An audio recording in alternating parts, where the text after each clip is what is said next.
Hi friends, welcome to the smart student channel JRK. నేను already చాలాసార్లు చెప్పడం జరిగింది. పోలీస్ ట్రైనింగ్లో ఉన్నప్పుడు అయినా లేదంటే బయట ఉన్నప్పుడైనా ప్రిపేర్ అయ్యే వాళ్ళు జాగ్రఫీలో ఎలా ప్రిపేర్ అవ్వాలి, ఎటువంటి ఇంపార్టెంట్ చాప్టర్స్ ఉంటాయి అని చెప్పి నేను బుక్ తెచ్చుకొని మరి చెప్తానన్నాను. సో వాటిలో భాగంగా చూడండి ఫ్రెండ్స్, జాగ్రఫీ రమణ రాజు సార్ నేను తీసుకున్నప్పుడు 2021, 2022లో 5th ఎడిషన్, ఇప్పుడు 8th edition 9th edition prepare అవుతున్నారు. అంటే ట్రెండింగ్ మార్కెట్లో ఉంది. సో ఎడిషన్ తీసుకోండి, బుక్ బాగానే ఉంది. తర్వాత వీటిలో భాగంగా ఇంపార్టెంట్ లెసన్స్ ఏంటంటే చెప్తాను చూడండి. మనకు మేజర్గా వరల్డ్ జాగ్రఫీ, ఇండియన్ జాగ్రఫీ అని 2 రకాలుగా ఉంటుంది. వరల్డ్ జాగ్రఫీలో ఏమేమి ప్రిపేర్ అవ్వాలని నేను చెప్తా చూడండి. ఖచ్చితంగా మార్క్స్ వచ్చే ఏరియా మాత్రమే చెప్తాను, అనవసరంగా ఏదో ఇది కాదు. ఇప్పుడు ఫర్ ఎగ్జాంపుల్ వరల్డ్ జాగ్రఫీలో వెళ్ళిపోయినట్లయితే మనకు విశ్వం సౌర కుటుంబం చదవండి, అక్షాంశాలు రేఖాంశాలు చదవండి, శిలలు రకాలు వర్గీకరణ చదవండి, తర్వాత భూకంపాలు చదవండి. భూకంపాలు ఎందుకంటే ఈ మధ్య భూకంపాలు, తర్వాత అలాగే సునామీలు చదవండి, అగ్నిపర్వతాలు, ఆ మూడింటి గురించి చదవండి.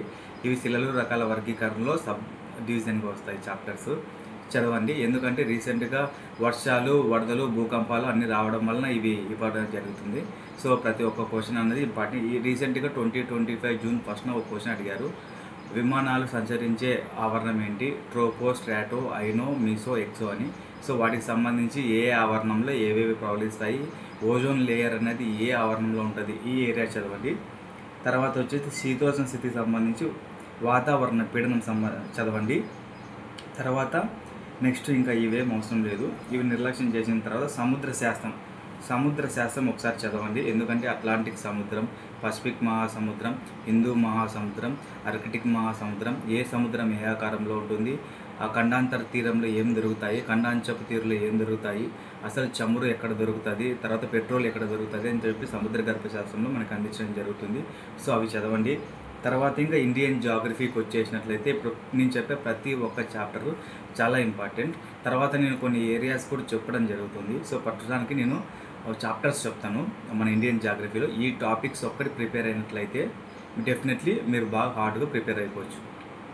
సరే, ఫస్ట్ ఆఫ్ ఆల్ మనము ఇండియన్ జాగ్రఫీలో భారతదేశ ఉనికి, క్షేత్రీయ అమరిక చదవండి, భారతదేశ నైసర్గిక స్వరూపం చదవండి, భారతదేశ శీతోష్ణ స్థితి చదవండి, భారతదేశ సంపద అడవులు చదవండి, జీవ వైవిధ్య సంరక్షణలో నేషనల్ పార్క్స్ ఉంటాయి, బయోడైవర్సిటీస్ ఉంటాయి, తర్వాత ఏ పార్కులో ఏ జీవిని పెంచడం జరుగుతుంది ఉంటాయి.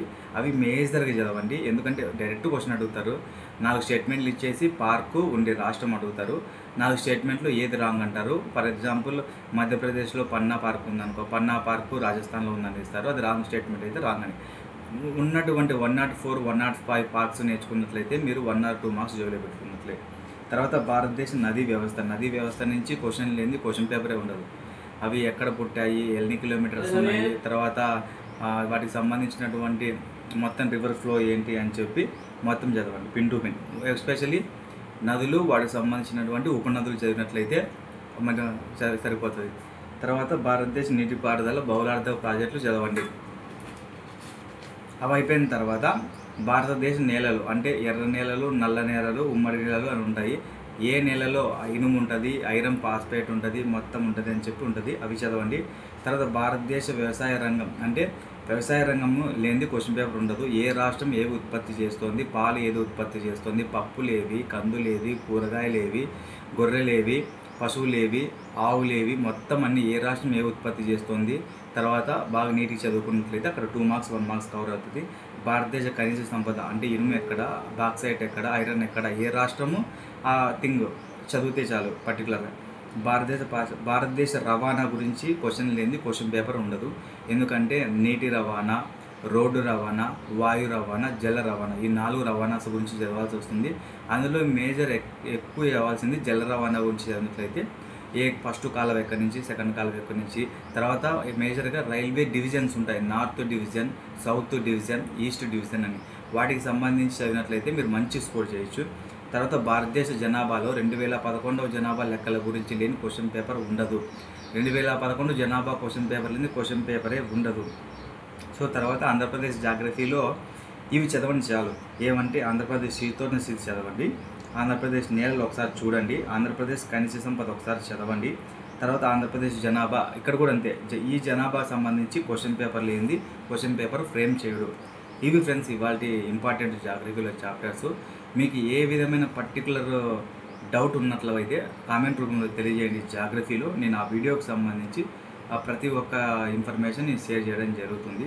సో ఇది ఇవాళ మన వీడియో. ఇలాంటి మరిన్ని వీడియోస్ కోసం మన ఛానల్ని లైక్ కొట్టి సబ్స్క్రైబ్ చేయండి. Thank you for watching. నేను నెక్స్ట్ జాగ్రఫీలో ఏ ఏరియా ఎలా చదవాలి, మన విశ్వం ఉంది అది ఎలా చదవాలి, 2011 సెన్సెస్ ఉన్నాయి, జనాభా లెక్కలు 2011 జనాభా లెక్కలు ఉన్నాయి, అవి ఎలా చదవాలి, మన జాగ్రఫీ ఎలా చదవాలి, ఏపీ జాగ్రఫీ, వాటికి సంబంధించి క్షుణ్ణంగా నేను క్వశ్చన్ ఇచ్చి ప్రీవియస్ ఇయర్ క్వశ్చన్, తర్వాత అక్కడ మనం చదవాల్సిన ఏరియా ప్రతిదీ నేను ఎక్స్ప్లెయిన్ చేయడం జరుగుతుంది.